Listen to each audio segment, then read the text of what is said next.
First of all, I'd like to thank the organizing committee for inviting me to give this lecture. Thanks for the chairpersons. Our talk today will be about a very hot topic in the patients with liver cirrhosis with an end-stage liver disease, especially in those listed for liver transplant. We're going to talk about hyponatremia in ascitic patients. Our agenda will include 3 points about the background and the magnitude of the problem and the pathogenesis and the management. It will be short, and then I'll be detailed and fast as much as I can. So why is it important to determine the level of hyponatremia in cirrhotic patients? Hyponatremia can occur in up to 50% of patients with cirrhosis and ascites. And though it is defined in different literature, some they define it at the level of 135 milliequivalent per liter, others define it at 130 milliequivalent per liter. However, most of the patients that are presented to us are presented with more severe advanced hyponatremia with serum sodium less than 125 milliequivalent per liter. And this occurs in 10 to 20% of the patients. And we should all know that for each drop in the unit of the sodium below 135 milliequivalent per liter, the mortality risk increases by over 10% for patients listed for liver transplant. And from that point, it comes the issue of the melted sodium, which is the equation that we calculate for all patients to prioritize patients on the waiting list in order to haste the transplant surgery as far as we can. So the pathogenesis, there are 2 main topics that we should know, which is the hypovolemic hyponatremia, and refers to the fluid losses from the kidney, and mostly it is iatrogenic overdiuresis in these patients, or from the gastrointestinal tract in the diarrhea, particularly from the lactulose. And this is the type that can be easily managed. However, the hypervolemic hyponatremia is the one that is more commonly seen in cirrhosis and relates to inappropriate impaired renal excretion of solute-free water in the setting of severe sodium and water retention. If we look to this diagram, and we look to the cirrhotic patients with portal hypertension, in the presence of the portosystemic shunts and the impaired reticular endothelial system function and increased intestinal permeability in cirrhotic patients, these develop a term called endotoxemia with increased nitric oxide and prostaglandins, and this leads to splanchnic vasodilatation that occurs in patients with cirrhosis and portal hypertension. And this is commonly associated with decreased effective arterial blood volume and with different mechanisms related to the antidiuretic hormone release, the activation of the renin-angiotensin system, and sinusoidal affection. This leads with the sodium retention, renal vasoconstriction, and systemic vasoconstriction, and leads to the tubular water reabsorption and solid-free water retention, leading to the hypervolemic hyponatremia. So the most important point is how to manage these patients. The ASLD and the EASLE guidelines recommend restricting daily sodium intake to 2 to 4.6 grams in order to minimize worsening of the fluid retention. However, this is really difficult to control in our patients, and we usually use the help of our clinical dietitian to control that, though it's really very difficult to have compliance of the patient to restrict to that.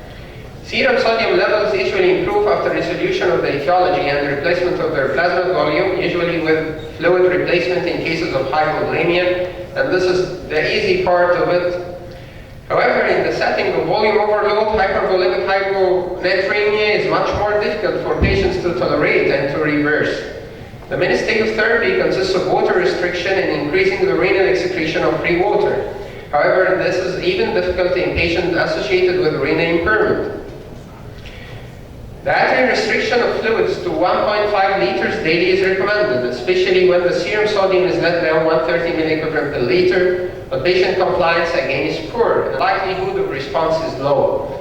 Diuretic dose adjustments or even discontinuation may be required. Alternatively, increasing the effective arterial blood volume with intravenous albumin with or without vasoconstrictor, such as midodrine, shows promise in non-randomized studies. And this is one of the main important reasons when to administer albumin for patients with cirrhosis and ascites. A promising therapeutic option for hyponatremia is to consider the use of a class of drugs called the vaptans, a specific V2 receptor antagonist that induce release of solute-free water into the urine and correct the hyponatremia in the setting of cirrhosis.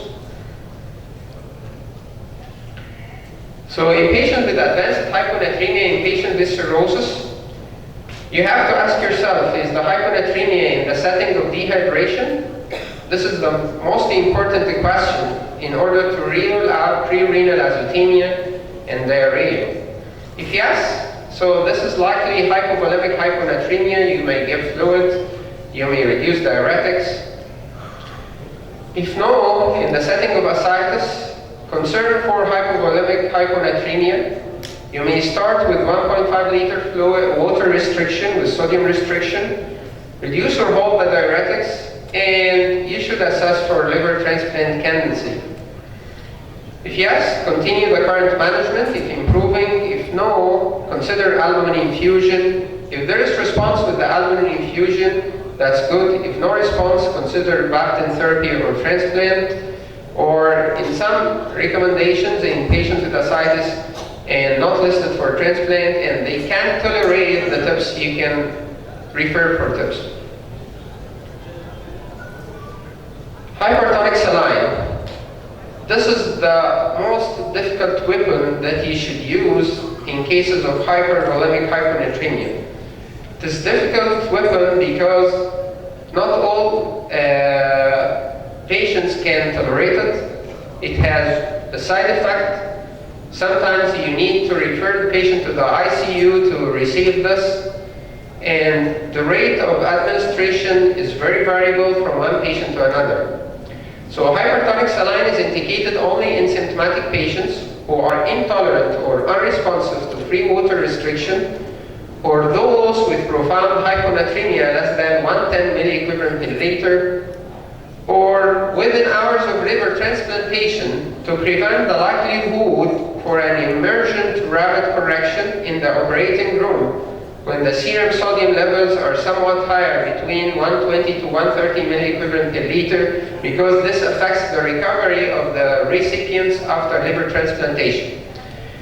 And there should be extreme care, should be exercised not to overcorrect the serum sodium levels above 9 milliequivalent per liter per 24 hours. So we check the serum sodium every 12 hours and we adjust the dose to 20 ml per hour, 30 ml per hour, 40 ml per hour, or even lower or higher, according to the level of the sodium every 12 hours, to avoid the risks of the central polymerinosis, quadriplegia, coma, or death.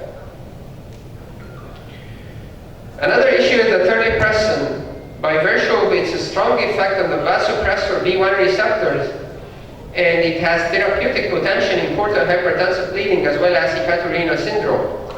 So terlipressin is also a partial agonist to renal vasopressor B2 receptors, and acute reduction in serum sodium level has been documented in patients who are initiated on terlipressin. Some people use the terlipressin to improve the hyponatremia. However, its main recommendation is if the patient is having renal impairment associated with the hyponatremia. However, hyponatremia alone most of the times are worsened by the terlipressin. So it is not recommended to use the terlipressin alone if there is no associated renal impairment. The resultant hyponatremia, although severe in some patients, is usually reversible after withdrawal of the terlipressin. Once you stop the terlipressin, it improves. Hence, serum sodium levels should be monitored while patients are on therapy with terlipressin. Thank you.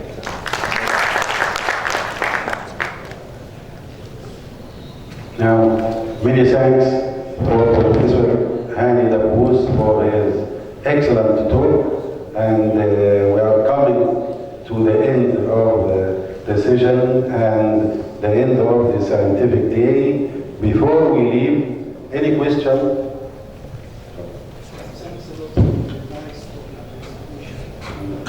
I would like to ask you how I can differentiate between the truly hyponatremia or dilutional hyponatremia and the truly hyponatremia. And is it sodium blue due to excess fluids, volume inside the patient, or is it already blue due to decreased hypovolemia or over-diuretics or lactose? How I can differentiate between them? Usually we require admission of the patient, and in our ancient center for organ transplant, we place a central line and determine the central venous pressure first. And according to the central venous pressure, we determine whether this is hypovolemic hyponatremia or euvolemic or hypervolemic hyponatremia. Because if we do not place a central line and you determine the central venous pressure, sometimes you keep on giving the fluids, you keep on giving albumin, and then patients are overwhelmed with the fluids and develop pulmonary edema. So the best is to be guided by the central venous pressure. Nowadays, the central venous pressure is not replacing the high measurement for giving me idea about the volume. Maybe they mentioned SCPC, fluids, transducer echoes in the SCPC, IBC.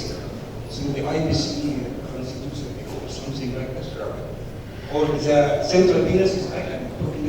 Well, our anesthesiologists are using the echocardiography, if this is what you mean. But still, whether they are using the echocardiography to determine the IVC or the right ventricular systolic pressure or the right ventricular systolic function, still the cornerstone is the central venous pressure and the central line placement. Maybe it's theoretical that they use these probes, but they never depend on this issue. They never depend on it. Any other question? شكرا دكتور هاني بيه. ثانك يو.